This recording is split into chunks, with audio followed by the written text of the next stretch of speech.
Every year, Denver residents use over 100 million disposable bags. Starting July 1st, bring your own bag when you shop. All retail stores will charge 10 cents for each plastic or paper bag provided at checkout.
Welcome to the March 23rd Quarterly Public Forum of the Citizen Oversight Board. We are excited to bring to you an agenda that is a mix of updates and information about our progress and work efforts the last year. And are thrilled to have a number of board members presenting on the call tonight.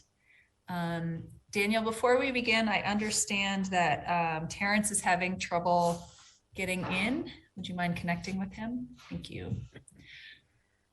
All right, so we can move to the agenda slide, and I'll go over this really quickly and then dive into our first agenda item. If you wouldn't mind advancing the slides. Thank you. Perfect. So if you're unfamiliar with this format or forum, the Citizen Oversight Board hosts at least 3 times a year meetings to engage the public in a variety of topics, including active investigations and work of the monitor's office, important community events and knowledge and information, as well as the board's happenings, current discussions, decisions, and activities. Today, we'll be covering the latest in terms of the search for the independent monitor, and we'll be going over the recently published report of the board covering our 2021 activities.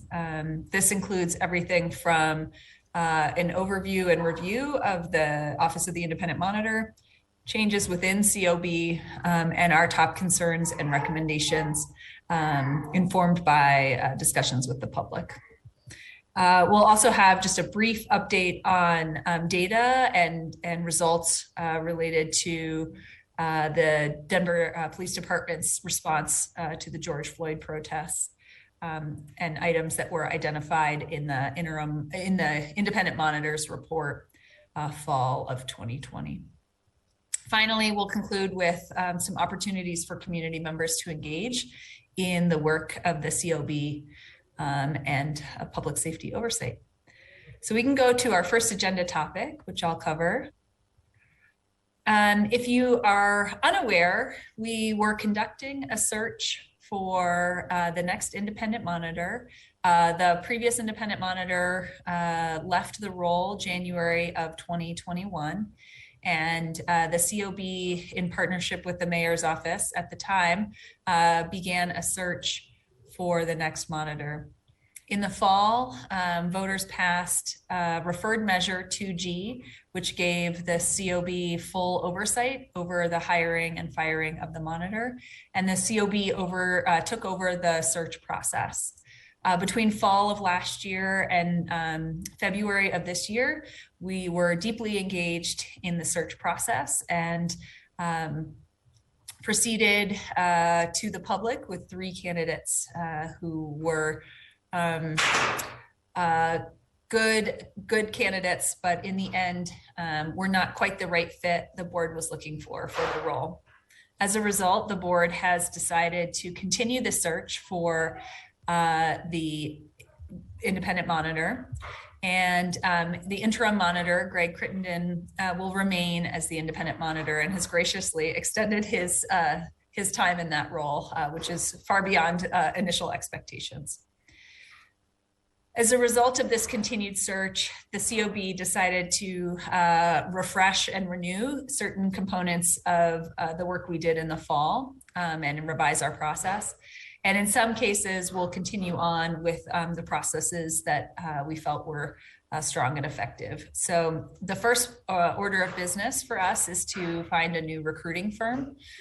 We received proposals from recruiting firms last Friday and are hoping to make a decision on a firm by this Friday. Then we'll begin working with the city attorney's office to contract with that future firm. We also, whoops, too far. Thank you. We also, as a part of the referred measure 2G, have new guidelines for what our screening committee membership needs to look like. In the past, it was 5 individuals, and going forward, it will be 7. And so we have been working to recruit and identify new members for the screening committee, and are close to closing out that list, and we'll release that information to the public as soon as possible. We've also established a regular and ongoing model for communications with particularly interested community organizations and partners, so that throughout this process, we'll have the voice of the community infused in the recruitment. If you have suggestions and feedback for how we could improve the process for recruiting the next monitor based on your experience last time, or ideas you have for how we might engage the public or connect on the work with individuals, we are open to that feedback. And so if you have email available to you, please send an email to cob@denvergov.org. And we're happy to engage your ideas on ways to improve our process. So excited about where we are. We feel like, a second recruitment is not a failure in our process, but an opportunity to really get just the right fit in terms of the candidate for the city, and are committed to pursuing that process quickly, efficiently, and also in a way that's community engaged. So excited about that. We hope that we can select the next monitor by the end of summer to onboard that person in the fall. So that's our target timeline. You can go to the next slide. So just in terms of how this will go, as I mentioned, we're kind of in the preparation phase right now, where we're working to select our recruiting firm, and then we'll engage with contracting. We launched our community ongoing community dialogue meeting this week, and hope to use that as an opportunity to continue to engage the public throughout the process, as I mentioned. In the May through July timeframe, we expect that the recruiting firm will work through developing the profile of the monitor, building marketing brochure and materials that will help entice candidates and interest candidates in the role. We'll also hopefully proceed through the initial screening with the recruiter and work with the selection committee where possible. And then July, August, potentially the first and second round of interviews with the screening committee and the COB. And like I mentioned, hopefully doing a similar set of public forums to what we did this last time. We had a great turnout from the community and really solid questions from folks that gave us a real opportunity to get to know the candidates. And we expect a similar set of processes and activities to happen this fall as well. So this is our proposed timeline. And happy to get feedback and questions on that. I'm already seeing a question come in about the position description, and I actually think that's already available on the city's website, as it's a standard position in the city. So if you look at the city's HR site, it should be available there. And if not, we'd be happy to post that on our website. All right, moving on to the next agenda item. I will turn it over to Al Gardner. Thank you, Julius. My turn already. Okay. A couple of things I want to cover, just two things. And the first will be about operational changes that we've been able to experience with COB over the past year. And one really good operational change was at the addition of an administrator. In the beginning of 2021, the board successfully received approval and funding to convert a part-time on-call administrative assistant position to a full-time program administrator, which was filled in September of 2021. Will make a huge impact on the effectiveness of the board and our ability to carry out our obligations, such as the quarterly public forum and a number of other things. So very good to have Daniel as the newest member of the COB team and family. Second one is the budget in 2022. In 2021, the board requested and we received a significant increase to our budget in 2022. Specifically, our operational budget increased to $47,000, more than double actually the previous year's budget. So that's another big win for the COB, and there again impacts our ability to carry out some of the core functions, as well as a lot of the things that we'd like to do to increase the visibility, as well as other things like allowing us to utilize marketing tools to reach out to the community and increase awareness and participation even more. We also referred question 2G and the hiring of the independent monitor. So on August 16, 2020, City Council voted and added the referred question 2G, as many of you are aware of, to the 2021 ballot this past November. And it was passed. It passed November 2nd by 70.25% of Denver residents voted to approve that question 2G, which was huge for the community, as well as the independent monitor's office and the COB's ability to assess the effectiveness. Second thing I would like to cover is the evaluation of the OIM. And as you know, part of one of our main goals or responsibilities as the Citizen Oversight Board is to assess the effectiveness of the independent monitor's office as a whole. There are quite a few statistics that are in the full evaluation of the OIM that are available and will be available to the public. So I won't go over each one of them, but I've chosen a couple of highlights to cover. And one is the workload and performance data. Overall complaints, investigations, and disciplinary recommendations provided to the OIM to review all decreased by 10 to 20% compared to 2020. Now, so a lot of that has to do that there are fewer police contacts, partly because of COVID, that were made in 2021. With fewer contacts, there are fewer complaints and cases, obviously. But that is a number to dig into and one that we're able to assess with the OIM. Mediations remain near low levels in 2020, reflecting the ongoing, there again, impact of COVID. While the OIM's outreach events to both law enforcement officers and community increased slightly in 2021, they remain at approximately 1/3 of pre-pandemic levels. Another significant, a couple more significant ones are the public safety feedback. So the board provided the sheriff and the police department and the Department of Safety with the opportunity to share their feedback, which is important to the OIM as well as the COB. As you know, that the OIM's tasked with the investigation of many complaints and those things that occur in all three of these offices.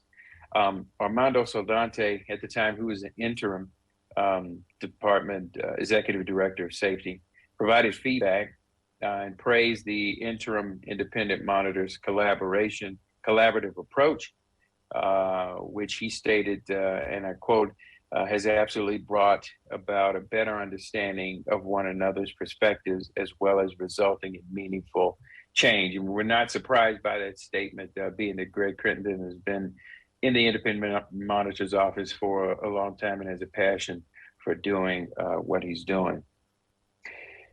Other board assessment is communication with the COB, which is of major importance to this body, is how we're kept abreast of the effectiveness of the independent monitor's office. Given the complexity, size, and scope, the interim independent monitor does an excellent job. This is what the COB concluded. Has done an excellent job of keeping the board apprised of significant incidents, investigations, and disciplinary issues. One thing about the current interim independent monitor is that he makes himself available at any time to answer any question, and has done an outstanding job, him and the entire office, at getting back to us in a timely manner. And in this report, in this evaluation, when you go through the evaluation on page 13, actually, you'll be able to see where we provided a rubric and they've actually rated the responses, which is very important. I won't go over all of them, but that's where you can find this information. Lastly, a couple of the other areas that we evaluated were monitoring of investigations, monitoring of discipline, monitoring of the critical incidents, production of reports, production of policy, practice, and training recommendations, as well as outreach to complaint process stakeholders. And so these are the two areas in terms of significant changes with the COB and an overarching view of the OIM effectiveness evaluation. Thank you.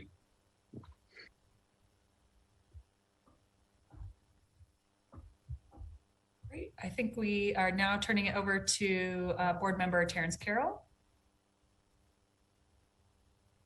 I think we may have lost him. I think your sound is not working. I think we may have lost Terrence. I don't see him. I see him, but I don't hear him. Oh, you do? Okay. Okay. Oh, there he is. We can hear you. Yeah, someone was conspiring against me. I know who you are. So for the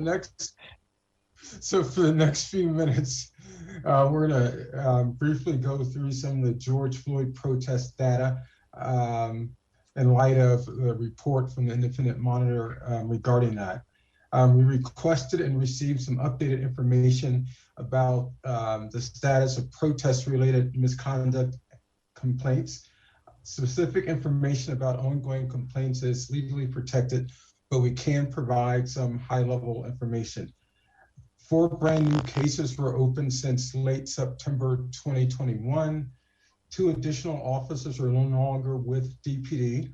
1 resigned, 1 probationary officer was terminated without the full disciplinary process. A total of 4 subject officers are no longer with DPD, 2 previously retired.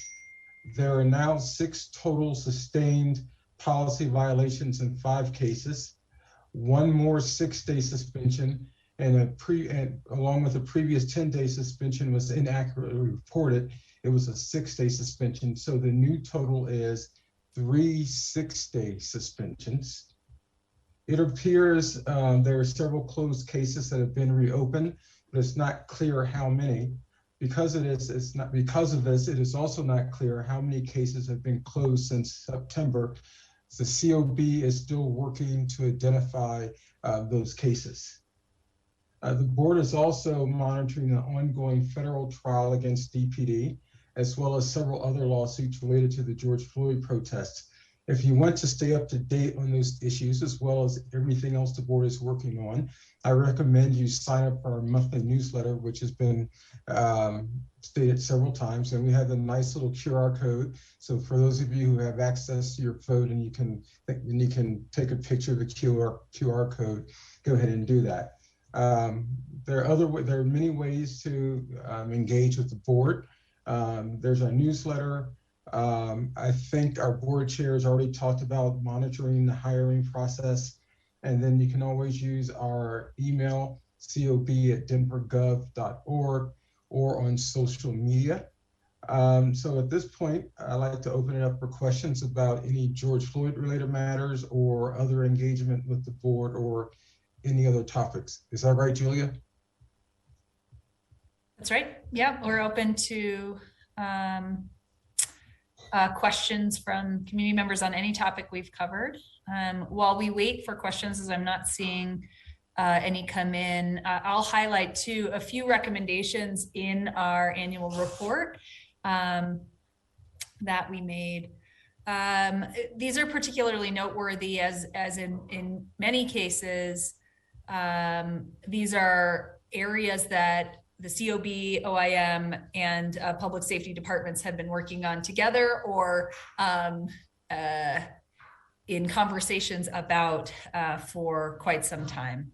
Particularly the first bullet point here about the Public Integrity Division policies, and PID stands for Public Integrity Division.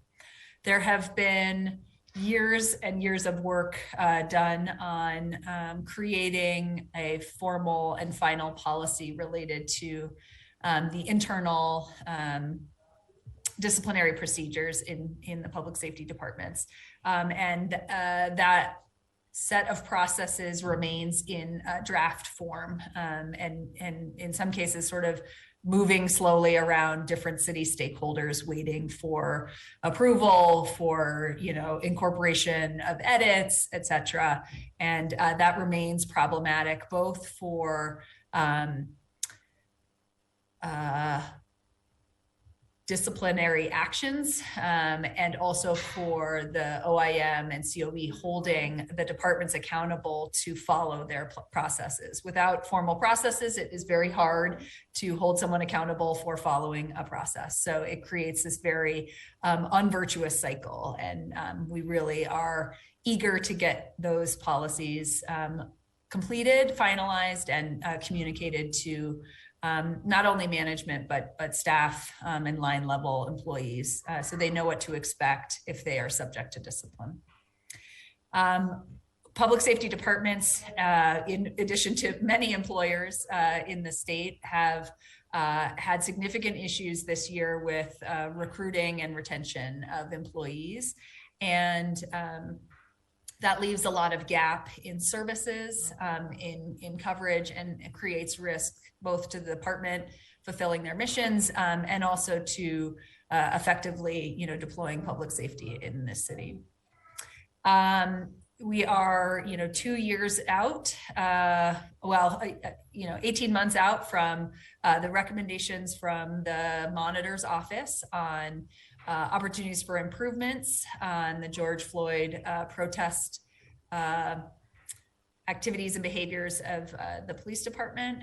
In addition, there are ongoing investigations and cases related to actions that the police department took during those protests. And, those continue to be in progress. And, for everyone involved, it's to the benefit of the city that those get prioritized and closed appropriately, either with discipline or some other action.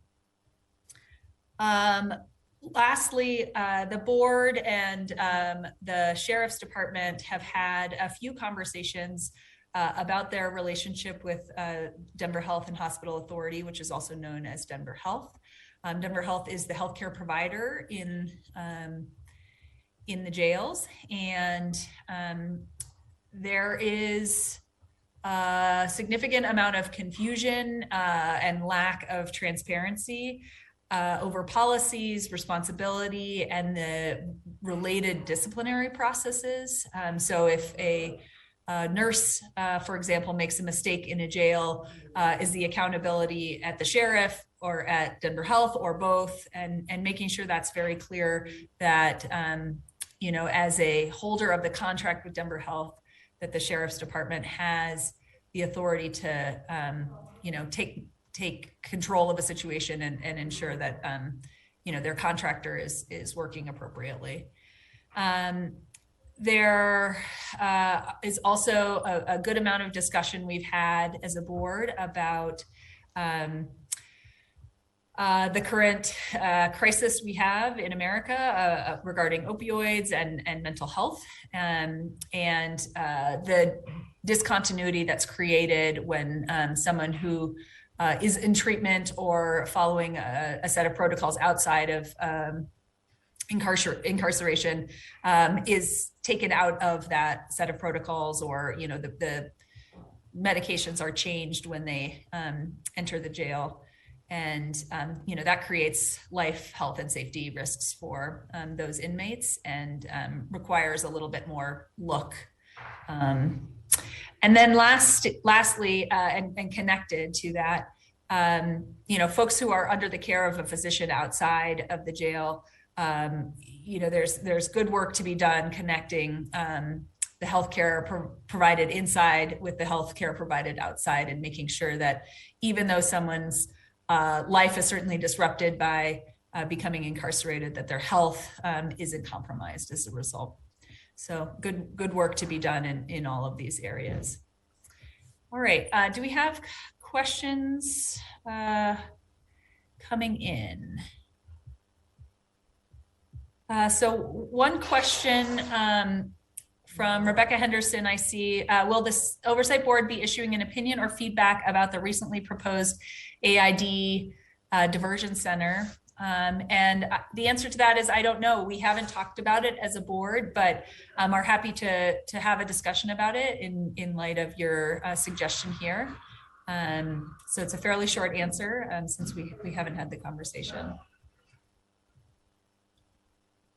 Other questions from community members or in the chat?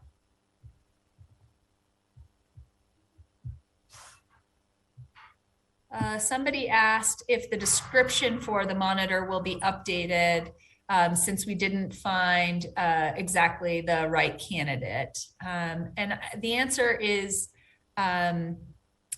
probably no. The city's position description is sort of categorical and archival in a way. It's in accordance with their sort of general HR principles.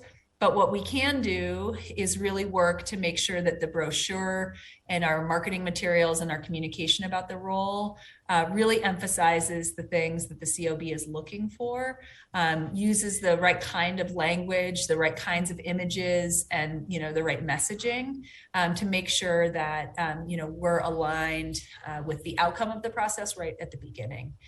So one of the challenges that we had in the last round of the process was it was started with one administration and then finished with another because 2G changed the authority over that process. And so now we'll hopefully be a little bit more continuous and more continuity throughout the process. So, are there any questions that board members have received that you'd like to cover, or topics that we haven't covered yet that board members would like to mention?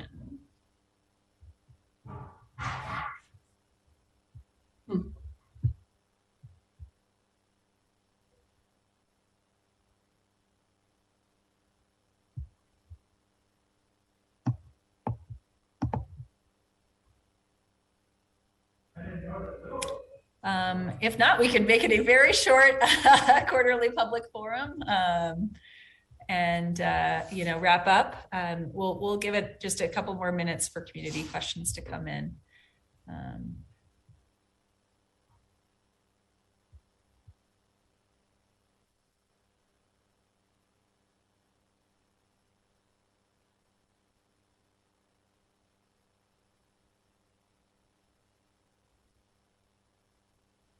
I will say, as this, Julia, maybe this is something we can put out to the community.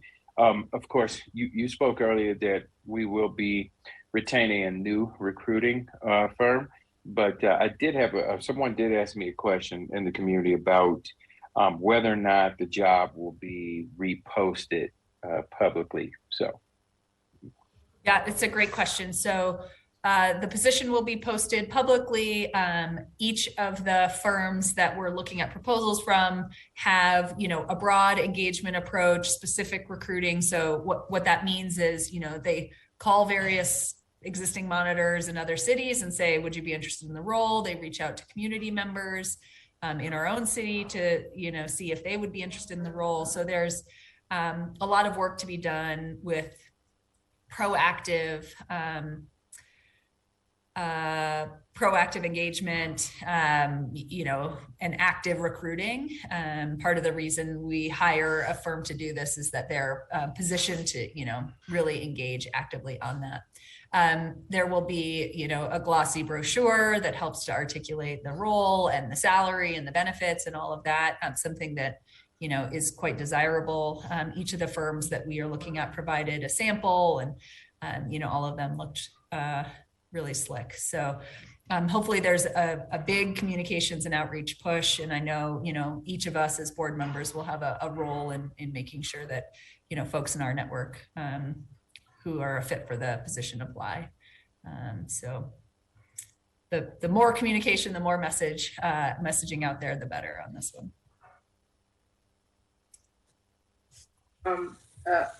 Julie, I wanted to ask the question of whether or not the nominating committee, that appointment for the nominating committee has been completed. There will be 7 members of the nominating committee, and I am waiting on answers for 2 of the roles.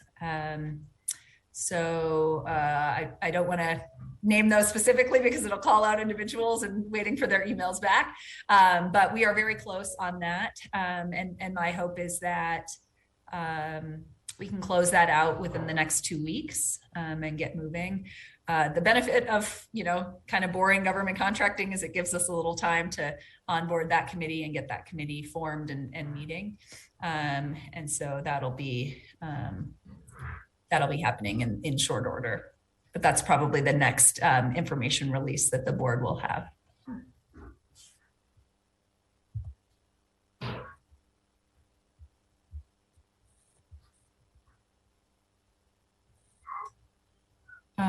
We have a question from Facebook wondering if Nick Mitchell recommended anyone to the previous search. And I don't necessarily want to pick that up as a question in light of, potentially confidential information that he shared with a recruiter. I know that he had provided both recommendations for what the role should entail and suggestions of what might be a fit for the city, both before his departure and in collaboration with the board. We had a few discussions with him about that position before he left. Certainly continues to be a community member with a voice in this process in the same way that others do as well.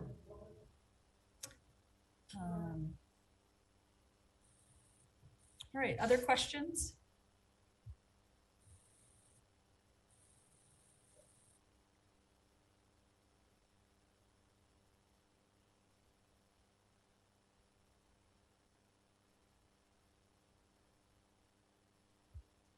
All right, we will make it very short and sweet and wrap us up. What I'll say is stay tuned, keep checking the COB's website, both throughout the hiring process the next few months, but also please do read our annual report. We worked hard on it. It has tons of information in it, and it will help the community continue to engage with us and stay abreast of what we're working on. In some cases, the work we do is sort of wonky and nuanced and not that transparent to the community in terms of like, what does this mean when it comes to, you know, reimagining policing, when we're talking about this, you know, weird policy that nobody's heard of. And in most cases, you know, these small steps that we're making have potentially large consequences to the benefit of the community. So getting a little bit familiar with that can help us do our job better and can help us engage with the community on the work. So really, you know, happy to receive feedback on that, questions about that. We'd love to engage you on that report. And then a reminder that the COB meets the first and third Fridays of the month, 10 to noon. And our meetings are typically about an hour in that 10 to noon timeframe. But they're open and available to anyone to attend. And we host them virtually for now and for the foreseeable future. And so anyone who's interested is welcome to join one meeting or multiple meetings. And we typically take public questions and comments during that as well. So be in touch, and we look forward to engaging you in the next quarterly public forum. Thanks so much. Have a great evening.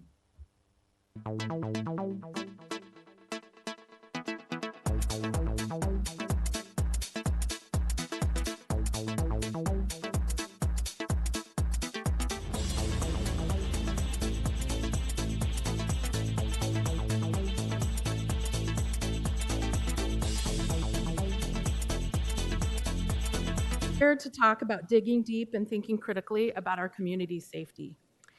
Public statement